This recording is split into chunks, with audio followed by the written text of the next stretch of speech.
Welcome to Raj news. AP ప్రభుత్వం కీలక నిర్ణయం తీసుకుంది. రాష్ట్ర వ్యాప్తంగా ఈ నెలాఖరు నుంచి సమగ్ర కుటుంబ సర్వే నిర్వహించాలని ప్రభుత్వం నిర్ణయించింది. ప్రత్యేక మొబైల్ యాప్ ద్వారా సమగ్ర సర్వే నిర్వహించనున్నారు. సంక్షేమ పథకాలు, ప్రభుత్వం అందించే ప్రయోజనాల అమలు కోసం సర్వే చేపట్టనున్నారు. ఇక ప్రతి కుటుంబ వివరాలను ప్రభుత్వం సేకరించనుంది.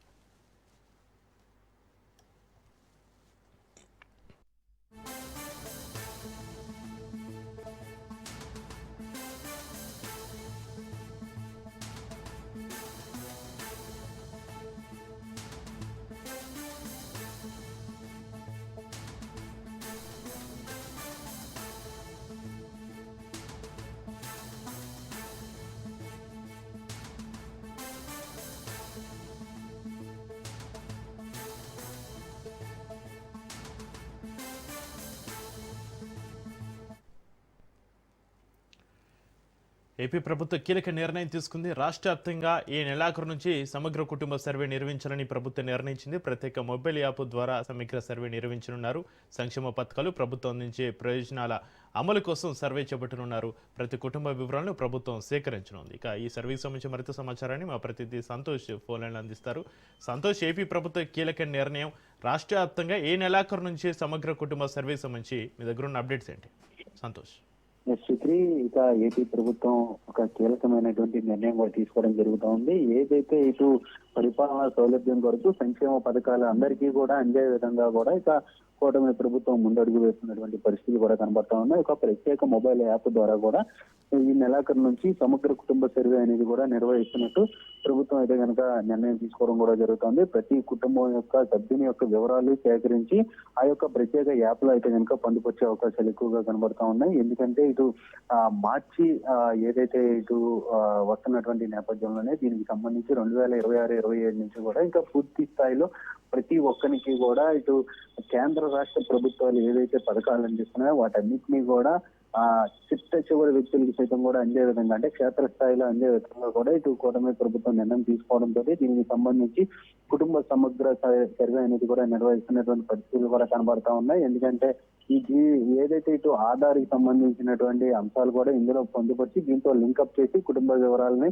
ఆ ప్రత్యేక యాప్ లో అయితే కనుక పొందుపరిచే అవకాశాలు కూడా కనబడతా ఉన్నాయి. దీనికి సంబంధించి ఇప్పటికే గ్రామ వార్డు సచివాలయాల సిబ్బందికి అయితే కనుక ఆదేశాలు జారీ చేయడంతో ఈ నెలాఖరు నుంచి ఇటు క్షేత్రస్థాయిలో పనిచేసే విధంగా కూడా దిశానిర్దేశం చేస్తున్నారు. ఈ యొక్క జియో ట్యాగింగ్ ద్వారా కూడా ఇక ఏదైతే ఆ మొబైల్ యాప్ లో కుటుంబానికి సంబంధించినటువంటి సభ్యులు ఎంతమంది సభ్యులు ఉంటే ఆ సభ్యుల వివరాలు సైతం కూడా అందులో పొందుపరిచి దానికి సంబంధించి ఆరోగ్యం, హెల్త్ పరంగా చూసుకోవచ్చు. అదేవిధంగా ఏదైతే ఇటు రేషన్ కి సంబంధించినటువంటి అంశాలు కావచ్చు, ఇంకా సంక్రాంతి పండగ ఫెస్టివల్, అదేవిధంగా ఏ అయితే ఫెస్టివల్స్ వస్తాయో వాటన్నిటికి కూడా ఈ యొక్క కుటుంబాలకు అందే విధంగా కూడా ఈ యొక్క నిర్ణయం అనేది ఉండబోతున్నట్టు తెలుస్తోంది.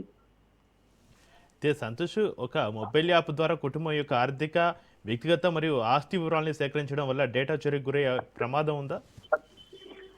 ఏదైతే గతంలో కూడా దీనికి సంబంధించి ప్రతిపక్షాలు కొంతమేర ఏదైతే ఈ యొక్క కుటుంబ సమగ్ర సర్వే పైన కూడా ఏదైతే ఆందోళన చేపట్టినటువంటి పరిస్థితులు కూడా కనబడతా ఉన్నాయి. ఎందుకంటే ఏదైతే ఆస్తుల వివరాలు కావచ్చు వీటన్నిటినీ కూడా ఇప్పటికే పొందుపరిస్తే మాత్రం చోరీ అయ్యే అవకాశాలు ఎక్కువగా ఉన్నాయంటూ కూడా కొంతమంది ఏదైతే విమర్శలు చేస్తున్నటువంటి వామపక్ష పార్టీలు సైతం కూడా విమర్శలు చేస్తున్నప్పటికీ కూడా ఇక సంక్షేమ పథకాల వారికి మాత్రమే ఇటు దీనికి సంబంధించి డేటా మాత్రమే ఇటు పొందుపరుస్తాము.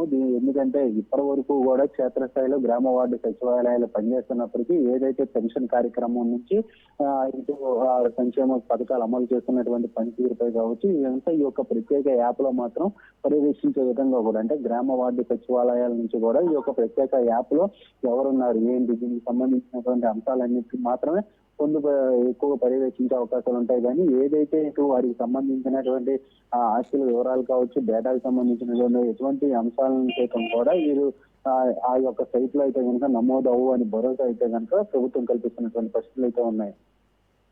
సంతోష్, ఈ సర్వే నిజమైన అర్హులను గుర్తించడానికి ఉపయోగపడుతుందా, లేక గతంలో ఉన్న లబ్ధిదారుల సంఖ్యను తగ్గించి బడ్జెట్ భారాన్ని తగ్గించుకోవడానికి ప్రభుత్వం చేస్తున్న ఒక ప్రయత్నమా? ప్రభుత్వం ఏం చెబుతోంది?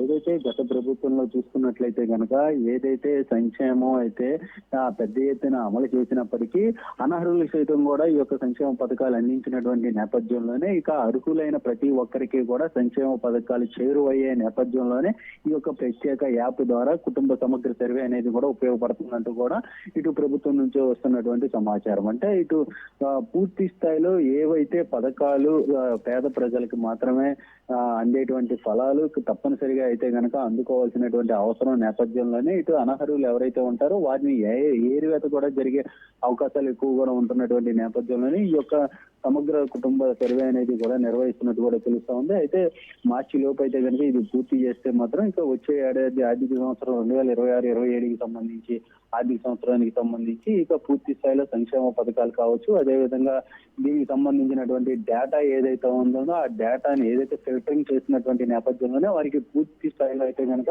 దీనికి సంబంధించి ఇక ప్రభుత్వం అనేది కూడా ఈ సంక్షేమ పథకాలు అయితే అందిస్తూ ఉన్నటువంటి పరిస్థితులు కూడా కనబడుతూ ఉన్నాయి. సంతోష్, సమగ్ర కుటుంబ సర్వేలో ఏ వివరాలను అడిగి సేకరించే అవకాశం ఉంది? ఏదైతే ఇటు ఆధార్ కార్డుకి సంబంధించినటువంటి డీటెయిల్స్ తో పాటు రేషన్ కార్డు, అదేవిధంగా వారు ఎన్ని సంవత్సరాల నుంచి ఉంటున్నారు, అదేవిధంగా ఇక్కడ ఏ విధంగా అందుతున్నాయా అభివృద్ధి సంక్షేమ పథకాలు ఏ విధంగా వస్తున్నాయి, దీనికి సంబంధించి వారి యొక్క అంటే ఇంటి అద్దెకు ఉంటున్నారా, ఇటన్నిటువంటి వివరాలు అయితే కనుక సేకరించే అవకాశాలు ఎక్కువగా కనబడతా ఉంటాయి. ఎందుకంటే ఇటు పేదవారికి ఎక్కువగా ఇటు అద్దెలుగా ఉన్నటువంటి నేపథ్యంలోనే దానికి సంబంధించి అంశాలు కావచ్చు, అదేవిధంగా ప్రభుత్వం కేటాయించేటువంటి ఏదైతే స్థలాలు కావచ్చు, నివేశన స్థలాలు కావచ్చు, అదేవిధంగా గృహాలు కావచ్చు, వీటిలోనే ఎక్కువగా ఉన్నటువంటి నేపథ్యంలోనే దానికి సంబంధించినటువంటి డేటానన్నిటి కూడా సేకరించి దేనికది ఒక క్లస్టర్ విభాగంలో కనుక అయితే పొందుపరిచి వాటన్నిటిని డివైడ్ చేసి ఏ పథకాలు ఎవరెవరికి అందించాలన్న దానిపై అయితే కనుక ఒక సమగ్ర ఆలోచన ప్రభుత్వం అయితే కనుక రానున్నట్టు తెలుస్తా ఉంది. Chakri. Right, thank you Santosh.